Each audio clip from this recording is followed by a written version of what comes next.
तुमसे पूछता हूँ, और मुस्लिम तुम्हारी गैरत इतनी मर गई है, इस्लाम ने तुम्हारी औरतों को मस्जिद में जाने से मना किया ताकि उनकी इज्जत बचे। तुमने पीर की चौखट में डाला हुआ है।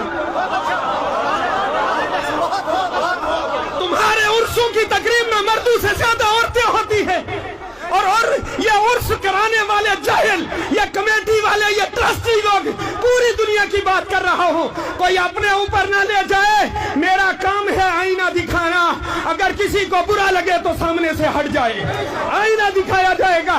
ट्रस्टी कहते हैं जनाब अगर औरतों को हटा दिया जाए इनकम कम हो जाएगी। मैं कहता हूँ मेरी कौम, इन जाहिलों को ज़ियारतों पर तुमने बिठाया है, इन्हें किसी वली से मोहब्बत नहीं, ये पैसे के पुजारी है, उसी की रखवाली में बैठे हैं। मैं चैलेंज करता हूँ मज़ारों से संदूकड़ी हटा दो, इनमें से एक भी नजर नहीं आएगा।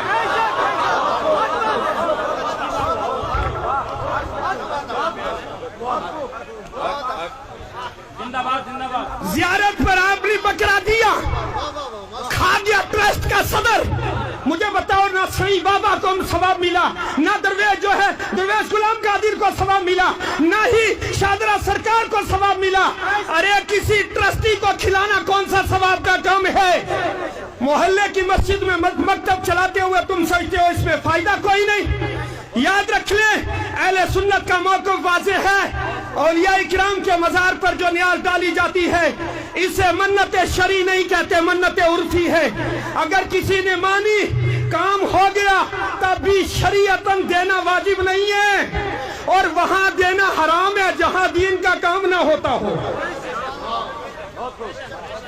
हमारी आदत खराब हो गई है, हम किसी भी ऑफिस में जाए रिश्वत देते हैं। हमने सोचा अल्लाह के वलियों को भी शायद रिश्वत लगती है। संदूकड़ी रखी है, 10 पुलिस वाले खड़े, मैं कह रहा हूं क्यों खड़े? पैसों की हिफाजत के लिए। किसी ज़ियारत पे चोरी हो जाए फिर कहते हैं जी बाबा जी अपने पैसों की हिफाजत नहीं कर सके, हमारा क्या करेंगे? बाबा ने आग लगानी है तुम्हारे पैसों को। अरे जिसने जिंदगी में इन पैसों को हाथ नहीं लगाया, ये ज़कात, जिस माल की ज़कात तुमने नहीं दी, जिस माल से अल्लाह का हक तुमने नहीं अदा किया, गरीब का खून निचोड़ के जो पैसा इकट्ठा किया, तुम्हारे तो उस पैसे को अल्लाह के वली को क्या करना है?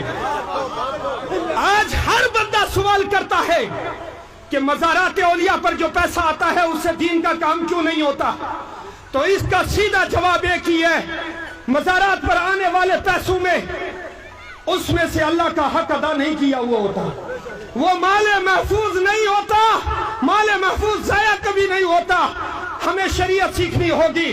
जब अल्लाह और अल्लाह के दीन का हक अदा करेंगे फिर हम अगर कहीं पैसा रास्ते में भी डाल देंगे तब भी ज़ाया नहीं होगा। और दूसरी बात यह भी याद रखें, अल्लाह के वलियों को किसी पैसे की जरूरत नहीं, सोने चांदी की जरूरत नहीं, बकरों की जरूरत नहीं, उन्हें जरूरत सिर्फ सवाब की है, सवाब की।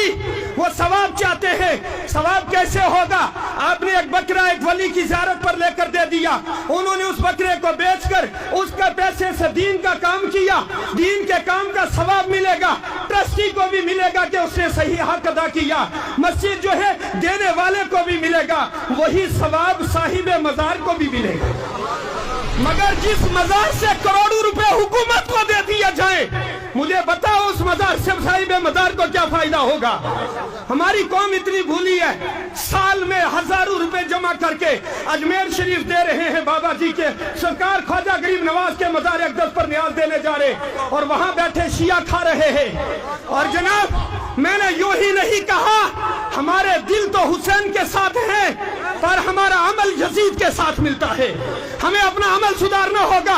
मस्जिद के मौलवी से तुझे नफरत है, मोहल्ले के इमाम से तुझे नफरत है, और रसूलुल्लाह के इश्क का दावा है। अल्लाह के रसूल सल्लल्लाहु अलैहि वसल्लम ने फरमाया ये उलमा अंबिया के वारिस है। अल्लाहु अकबर। फरमाया इसी उलमा की जमात की वजह से अल्लाह बारिशें भी नाजिल करता है और जमीनों में अमन भी कायम करता है।